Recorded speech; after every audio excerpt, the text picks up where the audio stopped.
I was saying to your dad before you came in, the reason why I stopped by is because I heard about an opportunity that I thought you might be interested in. So a golfing buddy of mine who was in the recording industry, he told me about an open audition for a new girl group. Here's my friend's information, and I told him that you might be calling him. No pressure at all. Thank you, Mr. Bingham, but I'm not singing anymore. So. Since when you stopped singing?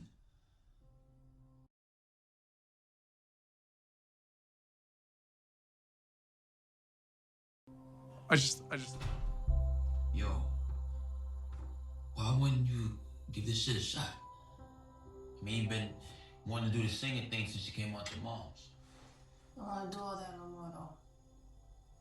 I'm moving on. To what? Sometimes I feel Oh no. like a motherless child.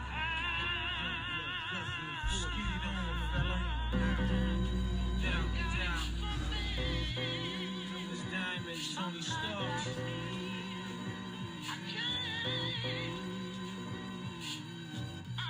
Welcome back. It's Davion Seenet. I told y'all I was coming back. I am back with another video for Power Book 3, Raising Kanan, and today I'm giving my quick predictions on your girl Jukebox and her journey to becoming a criminal. Now I'm gonna tell y'all this off rip. This will be Jukebox's last season singing and pursuing a music career. The whole Butta act is going to crumble and fall. It's going to send Jukebox down a rabbit hole and deciding on what she wants to do with her life. Now, earlier in the season, we see Jukebox signing up for different kind of programs, trying to get into the military. Now, being that the military and law enforcement are kind of similar as far as protecting and serving, I do believe we're going to see the introduction to how Jukebox is going to scale down from wanting to be in the military and fight a war that's not hers, and just becoming a cop within her own neighborhood. And best believe she's going to be looking out for Kanan as she gets into it, but that's later on. Now, to scale it back a little, we have Gerald and Marvin's friendship, which is pretty inextricable, and we see that they have pretty good chemistry with each other. Now, this season, we learned that Gerald is an entertainment journalist, and he writes everything that he knows about entertainment.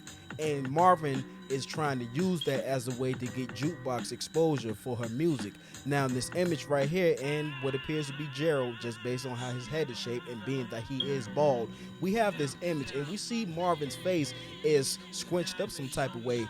I don't know if something went wrong with the higher up Gerald's article, and they tried to pick it apart based on what he wrote about the group Butta. I don't know, but a lot of things are going to fall apart in the season on Jukebox's behalf. And it makes sense because look at how Jukebox turned out in Power Book 1. She became this cold-blooded, bleak killer. So we're going to start to see that. Everyone wants to know, how did she become this? Well, this is the start of all that. When this dance thing falls apart, she's going to try to find herself, and then more and more things are going to pile on. And then eventually, we'll see in season 4 where Jukebox starts to jump off the porch and then potentially work with Kanan. Now, if Jukebox turns to a life of crime, we know that this is going to put the relationship between her and Marvin at jeopardy, because this is going to hurt Marvin because they just got their relationship back on track. People have said that Marvin was going to die at some point and that Jukebox was going to be affected by it, and that was going to be what set her on her journey.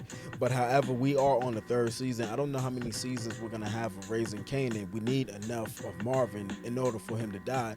But the question is, will there be enough space for Jukebox's story to fully develop, or will there be another spinoff in the future talking about Raising Jukebox? Now, I know there's a lot of speculation around Marvin and how he's gonna die, and that's gonna be what sets her off. But I know usually with these kind of shows, beloved characters like Marvin meet their demise in the final season or the penultimate season. So by then, is it possible for Jukebox's story to be properly fleshed out and be somewhat believable or credible? But however, those are some people's predictions, and I respect it. There are a lot of good theories out there, but me, on the flip side, I predict that her criminal path starts either this season or the next season. But either or, the writers are the ones that determines how their story goes, and I'm gonna leave it up to them. it's up to the writers at this point. I'm just a viewer and I do reviews on it, and yeah.